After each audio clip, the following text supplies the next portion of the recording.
Assalamualaikum warahmatullahi wabarakatuh. Perkenalkan, saya Syara Magafara Ibrahim dari kelas 11-1. Jadi hari ini saya ingin menjelaskan atau merangkum materi sejarah semester 2 dari politik Sakoku sampai kemerdekaan Indonesia dan pengakuan dari bangsa asing terhadap kemerdekaan Indonesia.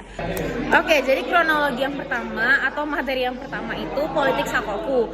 Nah, di politik Sakoku ini itu adalah politik Jepang, di mana Jepang itu menutup diri dari dunia luar atau dari bangsa asing seperti itu. Nah, makanya Jepang itu ketinggalan banget di bidang teknologi dan juga militer dari negara-negara barat kayak gitu.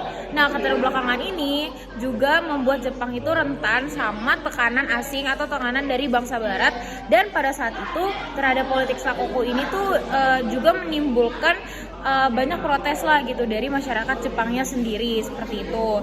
Lalu dari permasalahan tadi pada tahun 1868 muncullah yang dinamakan Restorasi Meiji gitu, yang menggantikan kepemimpinan Keshogunan Tokugawa dengan Kaisar Meiji seperti itu. Pada saat Restorasi Meiji, Jepang itu mengalami modernisasi dan juga membangkitkan imperialisme.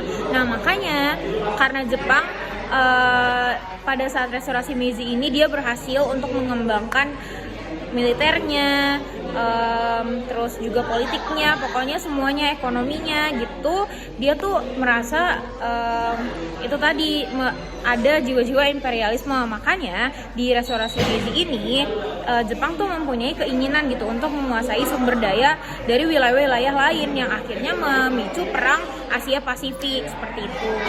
Jadi pada tahun 1941 sampai dengan 1945, di mana itu adalah periode terjadinya perang Asia Pasifik, yang pertama kali Jepang melancarkan aksinya itu untuk menyerang Pearl Harbor. Lalu setelah itu dia mulai menginvasi banyak-banyak wilayah di Asia, termasuk Indonesia gitu, dengan tujuan untuk mengusir bangsa barat dari wilayah Asia dan menguasai sumber daya di wilayah Asia gitu. Nah, kemenangan pertama Jepang itu adalah menguasai Indonesia dan mengusir Belanda dari Indonesia. Nah, pada saat itu Jepang memulailah kekuasaannya atau kedudukannya di Indonesia dari tahun 1942 sampai dengan 1945. Nah, pada periode ini bisa dibilang Indonesia mengalami penderitaan sekaligus persiapan terhadap Jepang sendiri kayak gitu. Kenapa bisa dibilang sebagai penderitaan? Karena Jepang mengeluarkan kebijakan-kebijakan seperti Romusha dan juga propaganda, terus juga penyerahan padi seperti itu yang merugikan bangsa Indonesia.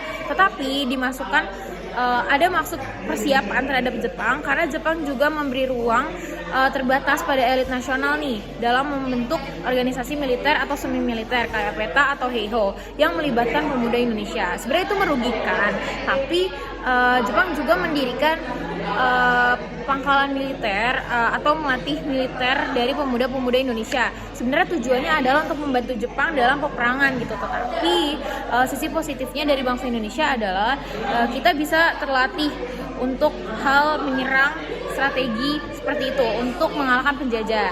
Nah, karena kondisi peperangan yang semakin buruk dan semakin membuat Jepang terdesak, akhirnya kan Jepang butuh nih sumber daya manusia yang lebih banyak. Nah, maka dari itu karena situasi perang yang memburuk, Jepang itu akhirnya terpaksa untuk memberi janji kemerdekaan terhadap Indonesia agar masyarakat Indonesia pada saat itu tuh empati terhadap Jepang dan ingin membantu Jepang gitu. Lalu karena itu muncullah janji kemerdekaan Indonesia oleh Perdana Menteri Koiso pada tanggal 7 September 1944. Nah, ini menjadi legitimasi bangsa Indonesia untuk segera mempersiapkan kemerdekaannya secara konkret. Nah, ini tuh memuncak pada pembentukan BPUPKI yang dibentuk oleh Jepang.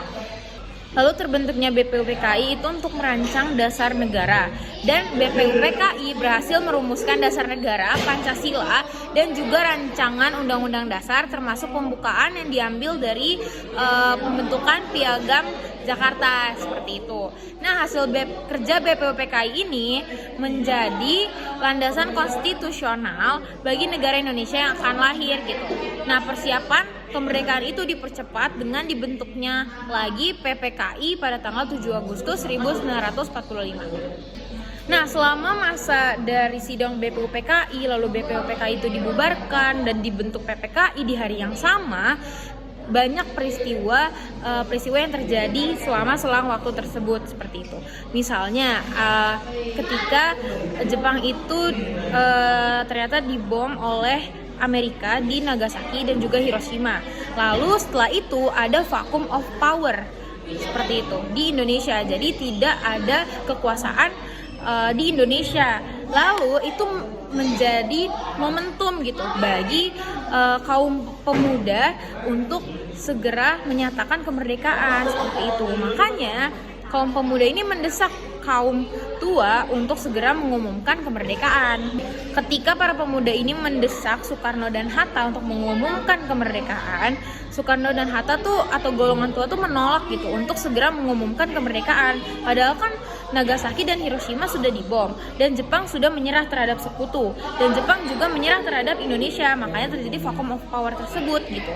Tetapi mereka tuh nggak mau langsung untuk mengumumkan kemerdekaan. Maka dari itu kaum pemuda menculik Soekarno dan Hatta ke Rengas Dengklok. Untuk tujuannya apa? Ya tujuannya untuk mencegah Soekarno dan Hatta dari pengaruh bangsa asing atau pengaruh Jepang itu sendiri. Makanya ketika terjadi peristiwa Rengas Dengklok, di Rengas Dengklok mereka bernegosiasi, lalu muncullah hasilnya kebesokan harinya pada tanggal 17 Agustus 1945 Indonesia mengumumkan atau memproklamasikan kemerdekaannya. Lalu setelah itu sebenarnya Indonesia masih dikuasai oleh Belanda ya pada saat itu gitu.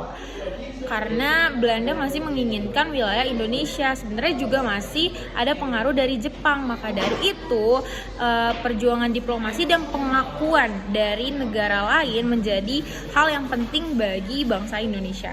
Nah, contoh negara yang mendukung kemerdekaan Indonesia itu seperti Mesir, India, terus juga ada Australia, terus ada beberapa negara di Liga Arab seperti Suriah dan lain-lain, lalu ada Uni Soviet, mereka semua mendukung kemerdekaan Indonesia. Dan ada juga yang netral seperti Amerika, dan ada juga yang menolak seperti Belanda. Ya, jelaslah mereka menolak gitu karena mereka masih ingin menguasai Indonesia seperti itu. Nah, pengakuan secara internasional itu sangat membantu Indonesia karena dia secara tidak langsung maupun secara langsung menekan Belanda untuk segera meninggalkan Indonesia dan juga memberi kemerdekaannya terhadap Indonesia. Makanya karena adanya tekanan secara internasional kepada Belanda, akhirnya adalah yang dinamakan dengan konferensi meja bundar. Di situ Jepang menyerahkan kekuasaannya terhadap Indonesia atau Jepang menyerah. Sekian dari saya, mohon maaf apabila ada kesalahan. Terima kasih.